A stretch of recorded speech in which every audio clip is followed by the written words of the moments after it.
Hello, जय हिंद, नमस्कार साथियों। स्वागत है आप सभी का आपके अपने YouTube चैनल लक्ष्य एजुकेशन पोर्टल में।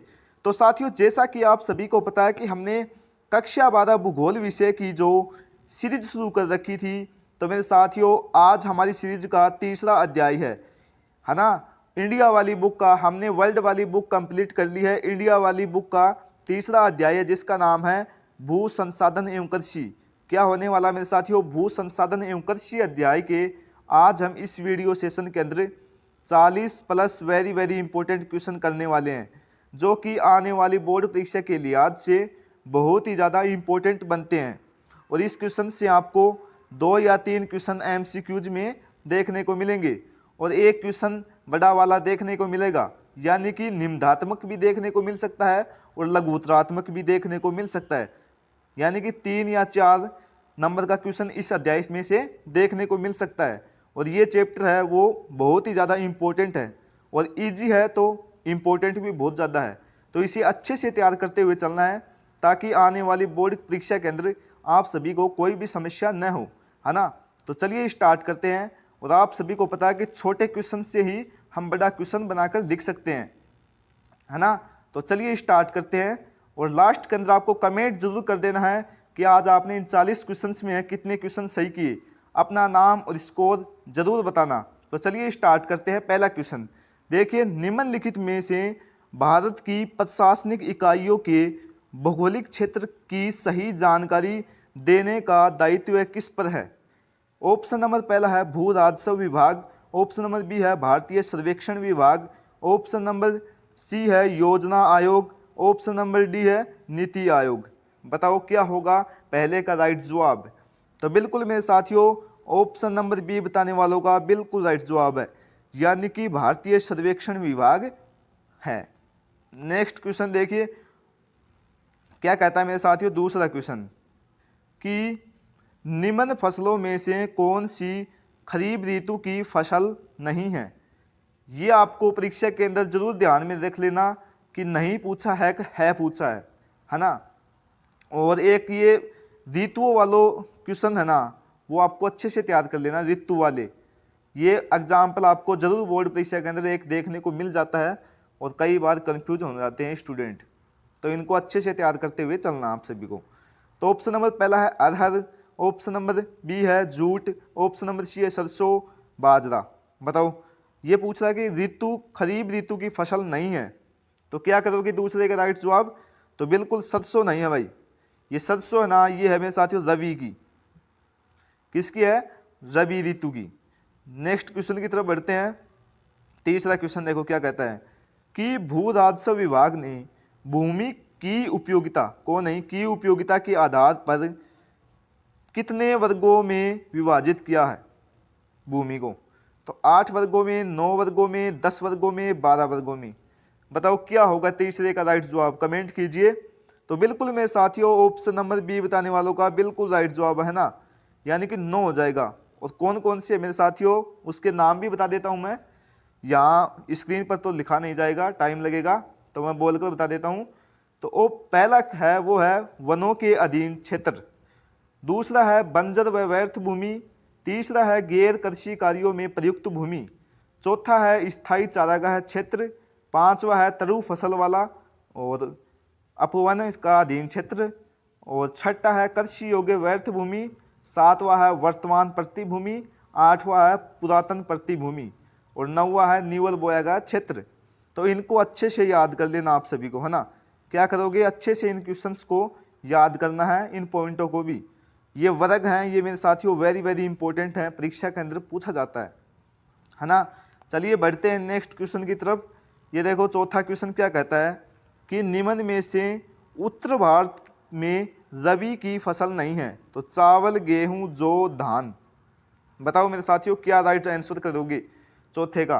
तो बिल्कुल मेरे साथियों ऑप्शन नंबर ए यानी कि चावल बताने वालों का बिल्कुल राइट जवाब है ना। और ये किसकी फसल है, तो ये मेरे साथियों खरीफ की। नेक्स्ट क्वेश्चन की तरफ बढ़ते हैं। पांचवा क्वेश्चन क्या कहता है कि कौन से देशों में गेहूं और चावल की अधिक उत्पादकता विकसित की गई। इंपॉर्टेंट क्वेश्चन साथियों ये भी, है ना। मेक्सिको तथा फिलीपींस, ऑप्शन नंबर बी है जापान तथा ऑस्ट्रेलिया, ऑप्शन नंबर सी है फिलीपींस तथा भारत, ऑप्शन नंबर डी है मेक्सिको तथा सिंगापुर। बताओ क्या करोगे पांचवे का राइट जवाब। तो बिल्कुल मेरे साथियों ऑप्शन नंबर पहला ही, यानी कि मेक्सिको तथा फिलीपींस के अंदर गेहूं और चावल की उत्पादकता सबसे अधिक विकसित की गई थी। नेक्स्ट क्वेश्चन की तरफ बढ़ते हैं, छठा क्वेश्चन कि चावल उत्पादन में भारत का विश्व में कौन सा स्थान है ना। तो पहला, दूसरा, तीसरा और पांचवा। बताओ चावल उत्पादन के अंदर भारत का विश्व में स्थान। तो बिल्कुल मेरे साथियों ऑप्शन नंबर बी बताने वालों का बिल्कुल राइट जवाब है ना। क्या हो जाएगा ऑप्शन नंबर बी। और विश्व के अंदर भारत ना 21.9% चावल का उत्पादन करता है, ये भी आपको याद कर लेना है ना। और पहले नंबर पर आता है मेरे साथियों, वो आता है कौन, चीन। चीन आता है और दूसरे पर हमारा देश भारत आता है। नेक्स्ट क्वेश्चन की तरफ बढ़ते हैं, सातवां क्वेश्चन देखो क्या कहता है। लाल चना पिजन पी के नाम से किसे पुकारा जाता है। बताओ लाल चना और पिजन पी इंपॉर्टेंट है साथियों, ये भी आपको वन वर्ड के अंदर भी देखने को मिल सकता है, फिलिंग द बैलेंस में आओ चाहे एमसीक्यूज में आओ देखने को मिल सकता है। तो अरहर, चने, सरसों, सोयाबीन। बताओ तो बिल्कुल मेरे साथियों ऑप्शन नंबर ए बताने वालों का बिल्कुल राइट जवाब है, यानी कि अरहर लाल चना और पिजन पी के नाम से भी जाना जाता है। आठवां क्वेश्चन देखो क्या कहता है कि भारत में चाय की खेती असम के ब्रह्मपुत्र घाटी से कब प्रारंभ हुई। पहला क्वेश्चन तो यहाँ पर क्या बनता है कि भारत के अंदर चाय की खेती कहाँ शुरू की गई। तो वो की गई थी मेरे साथियों असम के ब्रह्मपुत्र घाटी के अंदर। और ये पूछ रहा है कि कब प्रारंभ की गई थी, ये आपसे पूछ रहा है। तो बताओ मेरे साथियों आठवें का राइट जवाब। तो बिल्कुल मेरे साथियों ये हो जाएगा 1840 के अंदर, ऑप्शन नंबर ए बिल्कुल राइट जवाब है ना। नेक्स्ट क्वेश्चन की तरफ बढ़ते हैं, नौवां क्वेश्चन। भारत के उत्तर पश्चिमी भाग में नरमा किसे कहा जाता है। इंपॉर्टेंट है साथियों, किसे कहा जाता है। तो पश्चिम बंगाल में जूट को, अमेरिकन कपास को, देसी कपास को, पाकिस्तानी जूट को। बताओ क्या करोगे इसका राइट जवाब है। तो बिल्कुल मेरे साथियों इसका राइट जवाब हो जाएगा ऑप्शन नंबर बी बताने वालों का बिल्कुल राइट जवाब है, यानी कि अमेरिकन कपास को भारत के उत्तर पश्चिमी भाग में नरमा कहा जाता है ना। और क्वेश्चन एक ये भी बन सकता है कि नरमा किसे कहते हैं, तो आपको उसका प्रश्न का ही उत्तर बन जाएगा। भारत के उत्तर पश्चिमी भाग को ही नरमा कहा जाता है, ये लिख देना है। तो दो क्वेश्चन बनते हैं यहाँ पर। नेक्स्ट क्वेश्चन देखिए, 10वां क्वेश्चन क्या कहता है कि खरीफ की फसल है तो चना, सरसों, गेहूं, चावल। खरीफ की फसल पूछ रहा है मेरे साथियों। बिल्कुल मेरे साथियों ऑप्शन नंबर डी, यानी कि चावल हो जाएगा खरीफ की फसल। सरसों, चना, सरसों, गेहूं ये है मेरे साथियों रबी की, है ना। नेक्स्ट क्वेश्चन की तरफ बढ़ते हैं, 11वां क्वेश्चन देखो क्या कहता है कि रबी की फसल है तो चावल, कपास, मक्का, गेहूं। बताओ रबी की फसल पूछ रहा है मेरे साथियों। तो बिल्कुल मेरे साथियों ऑप्शन नंबर डी, यानी कि क्या हो जाएगा गेहूं। रबी की फसल नहीं है, चावल, कपास, मक्का है, ये है खरीफ की फसल, है ना। और मेरे साथियों एक क्वेश्चन ये ऋतु है ना, 3 ऋतु हैं रबी, खरीफ, जायद। इनमें से आपको 100% देखने को मिल जाता है बोर्ड परीक्षा के अंदर कई बार। तो हम इनको अच्छे से याद करते हुए चलना आप सभी को। अगला क्वेश्चन देखो, झूमिंग कृषि की जाती है तो उत्तर प्रदेश में, पंजाब में, बिहार में, असम में। बताओ झूमिंग कृषि है वो की जाती है कहाँ की जाती है। तो बिल्कुल मेरे साथियों ऑप्शन नंबर डी, यानी कि असम में की जाती है। और कई बार आपको ऑप्शन के अंदर असम न देखने को मिले तो क्या करोगे, वहां पर देखने को मिलेगा पूर्वोत्तर। क्या देखने को मिलेगा, पूर्वोत्तर देखने को मिलेगा। तो पूर्वोत्तर हो तो समझ जाना कि पूर्वी साइड के राज्य, उसके अंदर झूमिंग कृषि की जाती है। नेक्स्ट क्वेश्चन की तरफ बढ़ते हैं, ये देखो 13वां क्वेश्चन क्या कहता है कि निम्नांकित में से कौन सा क्षेत्र धान का कटोरा कहलाता है। तो कृष्णा गोदावरी डेल्टा क्षेत्र, गंगा सिंधु मैदानी क्षेत्र, उत्तरी पूर्वी क्षेत्र, केरल तथा तमिलनाडु वाला क्षेत्र। बताओ 13 का राइट आंसर बताओ। तो बिल्कुल मेरे साथियों कृष्णा गोदावरी डेल्टाई क्षेत्र है, उसके धान का कटोरा कहा जाता है। नेक्स्ट क्वेश्चन की तरफ बढ़ते हैं, ये देखो 14वां क्वेश्चन कि भारत में सुनहरी क्रांति किससे संबंधित है? तो ऊन उत्पादन, तिलहन उत्पादन, बागवानी और पर्यटन विकास। तो बताओ 14 का राइट आंसर क्या करोगे? तो बिल्कुल मेरे साथियों ऑप्शन नंबर सी, यानी कि बागवानी कृषि को ही सुनहरी क्रांति कहा जाता है। और ये आपको बताओ कि सुनहरा रेशा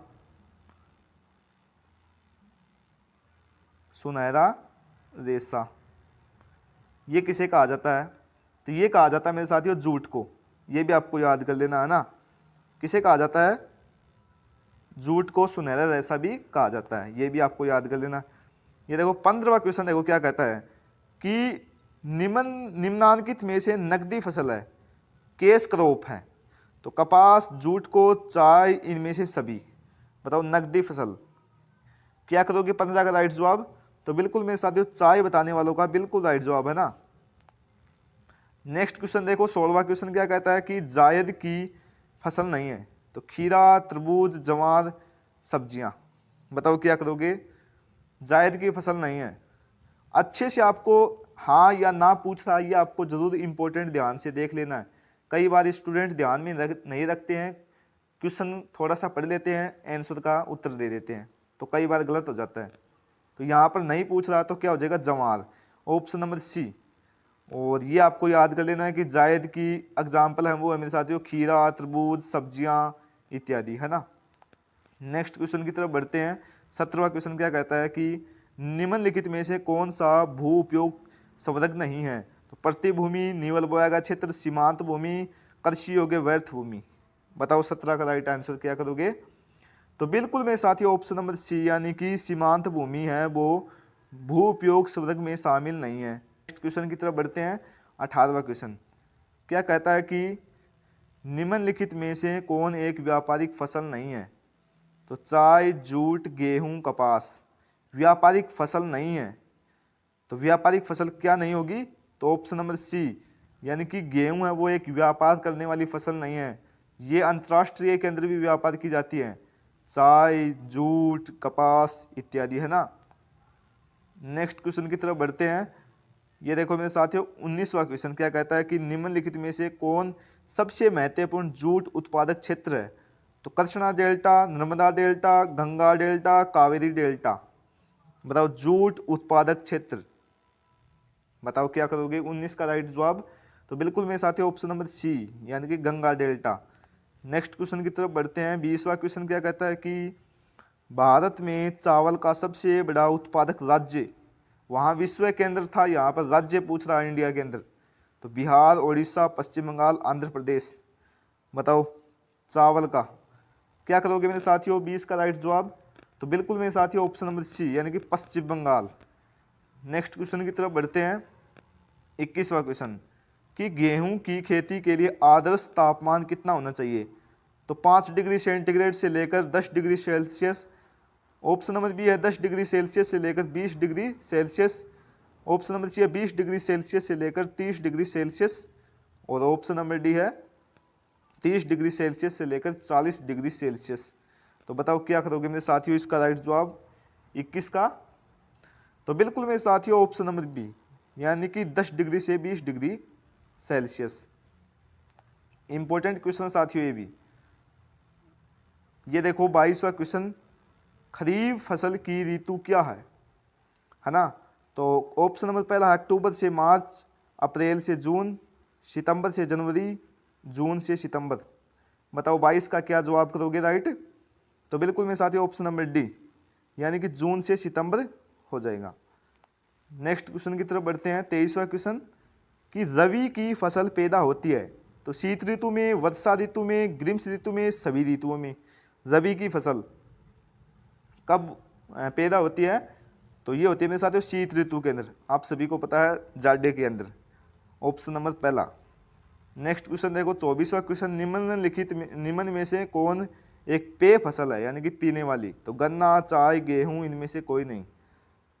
बताओ 24 का राइट आंसर। तो बिल्कुल मेरे साथियों ऑप्शन नंबर बी, पेय फसल पूछ रहा है तो चाय हो जाएगा।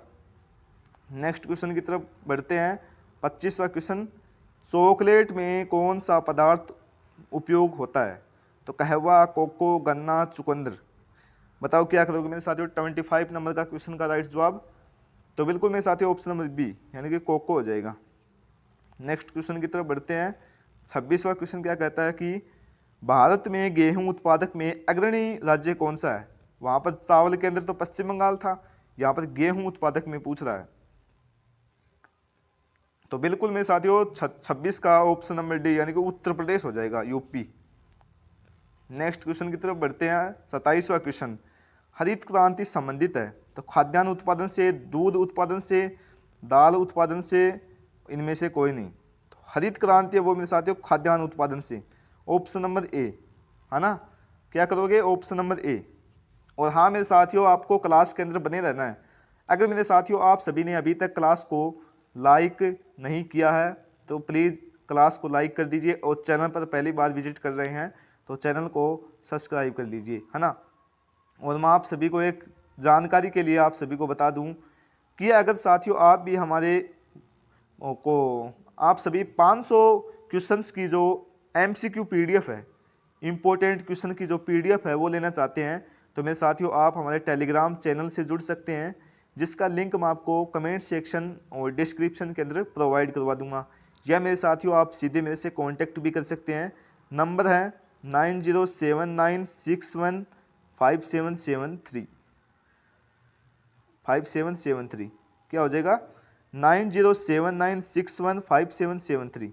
ये मेरे कॉन्टैक्ट नंबर है, इन पर आप व्हाट्सअप करके भी PDF ले सकते हैं, है ना। चलिए बढ़ते हैं नेक्स्ट क्वेश्चन की तरफ। 28 नंबर का क्वेश्चन कि निम्नलिखित में से कौन पेय फसल है। तो चाय, कॉफ़ी और ए और बी दोनों, इनमें से कोई नहीं। बताओ पेय फसल पूछ रहा है। तो बिल्कुल यहाँ पर तो ऑप्शन नंबर सी यानी कि चाय भी एक पेय फसल है और कॉफ़ी भी एक पेय फसल है ना। क्या हो जाएगा 28 का ऑप्शन नंबर सी राइट जवाब है। नेक्स्ट क्वेश्चन देखो 29वां क्वेश्चन निम्नलिखित में से कौन बागानी फसल नहीं है। तो रबड़, चाय, कॉफ़ी, मक्का। बागानी फसल पूछ रहा है तो ये तीनों है बागानी फसल, और ये है बागानी फसल नहीं है यानी कि मक्का नहीं है। यहाँ पर क्या हो जाएगा ऑप्शन नंबर डी, इसका बिल्कुल राइट जवाब है। नेक्स्ट क्वेश्चन की तरफ बढ़ते हैं। 30 नंबर का क्वेश्चन क्या कहता है कि भारत में किन 2 युग्म राज्यों में गेहूं की प्रति हेक्टेयर उत्पादकता उच्चतम है। तो उत्तर प्रदेश, बिहार, पंजाब, हरियाणा, उत्तर प्रदेश, हरियाणा, उत्तर प्रदेश, मध्य प्रदेश। बताओ क्या करोगे 30 नंबर के क्वेश्चन का राइट जवाब। तो बिल्कुल मेरे साथी ऑप्शन नंबर बी यानी कि पंजाब, हरियाणा, है ना। नेक्स्ट क्वेश्चन की तरफ बढ़ते हैं। 31 नंबर का क्वेश्चन क्या कहता है कि निम्नलिखित में से कौन भारतीय कृषि की समस्या है ना। तो निम्न उत्पादकता, विखंडन जोत, अनियमित मानसून, उपयुक्त सभी। बताओ क्या करोगे मेरे साथियों 31 नंबर का क्वेश्चन, और इम्पोर्टेंट क्वेश्चन है ये आपको 3 या 4 के अंदर भी देखने को मिला था। कब 2022 के अंदर ये क्वेश्चन देखने को मिल गया था 4 नंबर के अंदर। तो बताओ क्या करोगे इसका राइट जवाब। तो बिल्कुल सीधा सही दिख रहा है आप सभी को ऑप्शन नंबर डी यानी कि निम्न उत्पादकता भी है, विखंडन जोत भी है, अनियमित मानसून भी है। और आप सभी को पता है कि लगभग 6, 7, 8 पॉइंट लिखने होते हैं। तो 1-2 पॉइंट ये लिख दो कि भूमि सुधारों की कमी हो गया, वित्तीय संसाधनों में कमी, है ना, और ऋणग्रस्तता का अभाव, और 3 ये हैं। तो 6-7 ही तो लिखने हैं, लिख दो। एक पॉइंट के ऊपर कम से कम 4-5 लाइनें तो भर जाएगा। कम से कम 2.25 पेज ही तो भरने होते हैं, है ना। 2.25 2.25 के आसपास 200-250 वर्ड के अंदर देना होता है। तो इनको अच्छे से याद करते हुए चलना है। यहाँ पर कई क्वेश्चन हैं वो बड़े क्वेश्चन के लिए इंपॉर्टेंट बन रहे हैं। ये देखो 32वां क्वेश्चन क्या कहता है कि निम्नलिखित राज्यों में से कौन कपास उत्पादक नहीं है। तो आंध्र प्रदेश, महाराष्ट्र, हरियाणा, छत्तीसगढ़। तो बिल्कुल मेरे साथी ऑप्शन नंबर डी यानी कि छत्तीसगढ़ नहीं है ना। 32 का राइट आंसर क्या हो जाएगा छत्तीसगढ़। नेक्स्ट क्वेश्चन की तरफ बढ़ते हैं। 33 नंबर का क्वेश्चन क्या कहते हैं निम्नलिखित में कौन सी खाद्य फसल है। तो गन्ना, कॉफ़ी, मक्का, चुकंदर। बताओ खाद्य फसल पूछ रहा है मेरे साथियों। तो बिल्कुल मेरे साथियों 33 का ऑप्शन नंबर सी यानी कि मक्का एक खाद्य फसल है ना। नेक्स्ट क्वेश्चन की तरफ बढ़ते हैं। 34 नंबर का क्वेश्चन क्या कहता है कि निम्नलिखित में से कौन सी रोपण फसल नहीं है। इंपॉर्टेंट क्वेश्चन साथियों रोपण फसल भी। तो कॉफ़ी, गेहूं, गन्ना, रबड़, ये पहला, तीसरा और चौथा ये है मेरे साथियों रोपण फसल है, और गेहूं है वो मेरे साथियों एक रोपण फसल नहीं है, तो बिल्कुल ऑप्शन नंबर बी क्या हो जाएगा, ऑप्शन नंबर बी गेहूं एक रोपण फसल नहीं है। तो ये रोपण फसलों को भी आपको याद करते हुए चलना है, ऐसे भी क्वेश्चन आपको परीक्षा के अंदर देखने को मिलते हैं। 35वां क्वेश्चन क्या कहता है कि निम्नलिखित में से कौन रेशेदार फसल है, कॉफी, चाय, गेहूं, कपास। रेशेदार फसल पूछ रहा है, इंपॉर्टेंट क्वेश्चन साथियों ये भी, तो बिल्कुल ऑप्शन नंबर डी रेशेदार फसल है कपास। नेक्स्ट क्वेश्चन की तरफ बढ़ते हैं। 36वां क्वेश्चन, पिछले 40 वर्षों में वनों का अनुपात बढ़ने का निम्नलिखित में से कौन सा कारण है। तो वनीकरण के विस्तृत सक्षम प्रयास, सामुदायिक वनों के अधीन क्षेत्रों में वृद्धि, वन बढ़ोतरी हेतु निर्धारित अनुसूचित क्षेत्रों में वृद्धि, और वन क्षेत्र में प्रबंधन में लोगों की बेहतर भागीदारी। तो बताओ 36 नंबर के क्वेश्चन का क्या राइट आंसर करोगे। तो बताओ मेरे साथियों, तो बिल्कुल मेरे साथियों ऑप्शन नंबर सी यानी कि वन बढ़ोतरी हेतु निर्धारित अधिसूचित क्षेत्र में वृद्धि की गई थी, इसी कारण 40 वर्षों के अंदर ना वनों का अनुपात बढ़ रहा है। नेक्स्ट क्वेश्चन की तरफ बढ़ते हैं। 37वां क्वेश्चन, निम्नलिखित में कौन सा सिंचित क्षेत्रों में भू निम्नीकरण का प्रकार है। तो अवनालिका अपर्दन, वायु अपर्दन, मृदा अपर्दन, भूमि पर सिल्ट का जमाव। तो बताओ 37 का क्या राइट आंसर करोगे। तो ऑप्शन नंबर सी यानी कि मृदा लवणता हो जाएगा। नेक्स्ट क्वेश्चन की तरफ बढ़ते हैं। 38वां क्वेश्चन, कि शुष्क कृषि में निम्नलिखित में से कौन सी फसल नहीं बोई जाती है। शुष्क यानी कि क्या हो जाएगा इसका राइट जवाब। तो रागी, जवार, मूंगफली, गन्ना। क्या करोगे 38 नंबर के क्वेश्चन का राइट जवाब। तो ऑप्शन नंबर डी यानी कि गन्ना नहीं बोई जाती, गन्ना एक पानी वाली फसल है ना। नेक्स्ट क्वेश्चन की तरफ बढ़ते हैं। 39वां क्वेश्चन क्या कहता है कि निम्नलिखित में से कौन से देशों में गेहूं व चावल की अधिक उत्पादकता की किस्में विकसित की गई थी। तो बताओ, अभी अभी हमने ये क्वेश्चन किया भी था। जापान, ऑस्ट्रेलिया, संयुक्त राज्य America, Japan, Mexico, Philippines, Mexico, Singapore. तो बिल्कुल ऑप्शन नंबर सी यानी कि मेक्सिको तथा फिलीपींस हो जाएगा। ये देखो 40वां क्वेश्चन और इस क्लास का अंतिम क्वेश्चन। अभी छोड़कर नहीं जाना है क्लास को, आगे कुछ इंपॉर्टेंट बात है वो भी सुन के जाना। तो 40वां क्वेश्चन क्या कहता है कि भारत में हरित क्रांति कब शुरू हुई थी। तो 1950 के दशक में, 1960 के दशक में, 1970 के दशक में, 1980 के दशक में। हरित क्रांति की शुरुआत कब हुई थी। तो ये हुई थी मेरे साथियों, कब हुई थी। तो ये हुई थी मेरे साथियों ऑप्शन नंबर सी यानी कि 1970 के दशक में, इंदिरा गांधी जी के समय के अंदर। अब मेरे साथियों आपको एक क्वेश्चन का जवाब जरूर देता है कि भारत के अंदर हरित क्रांति के जनक, क्या पूछ रहा है, हरित क्रांति के जनक कौन है। ये आपको कमेंट सेक्शन के अंदर इसका उत्तर देना है। इंपॉर्टेंट है ये भी मेरे साथियों क्वेश्चन, हरित क्रांति के जनक कौन है। तो ये आपको कमेंट सेक्शन के अंदर देना है। आगे देखते हैं। ये देखो मेरे साथियों क्या कहता है, ये मेरे साथियों ये कहता है कि मेरे साथियों अभी तक आप हमारे YouTube चैनल से नहीं जुड़े हैं तो कृपया आपसे रिक्वेस्ट है कि आप हमारे YouTube चैनल को क्या करें, सब्सक्राइब करें और बेल आइकन को ज़रूर प्रेस कर लें ताकि आने वाली हर प्रकार की नोटिफिकेशन है वो आप तक पहुँचे, है ना। और मेरे साथियों आप सभी को जैसा कि मैंने पहले ही बताया था कि अगर आप भी 500 प्लस क्वेश्चंस की इंपॉर्टेंट PDF लेना चाहते हैं हर सब्जेक्ट की, है ना, आर्ट की हर सब्जेक्ट की लेना चाहते हैं तो मुझे मैसेज कर सकते हैं। मेरे नंबर है 9079615773 9079615773। इन पर हमें कांटेक्ट भी कर सकते हैं व्हाट्सएप पर। और यह मेरे साथियों आपको टेलीग्राम चैनल है जिसका लिंक मैं आपको डिस्क्रिप्शन और कमेंट सेक्शन के अंदर भी प्रोवाइड करवा दूंगा, जिसे आप ज्वाइन कर लेना। उसके अंदर भी 500 प्लस MCQs की PDF है वो सेंड कर दी जाएगी, जिसका नाम है लक्ष्य एजुकेशन पोर्टल, या आप सर्च भी कर सकते हैं। तो मैंने साथियों आपको शुरू के अंदर ही बताया था या पूछा था कि आपको लास्ट के अंदर ये भी कमेंट जरूर कर देना कि आज आपने इन 40 क्वेश्चंस में अपना किसका कितना स्कोर रहा, है ना, कितने अंक आए हैं आपके, कितने क्वेश्चन सही किए, अपना स्कोर जरूर कमेंट किया करें, है ना। तो मेरे साथियों आप सभी का इतना टाइम तक हमारे साथ जुड़े रहने के लिए धन्यवाद, और मिलते हैं किसी नेक्स्ट टॉपिक के साथ अगले मोस्ट इम्पोर्टेंट अध्याय के साथ। तब तक के लिए जय हिंद, जय भारत।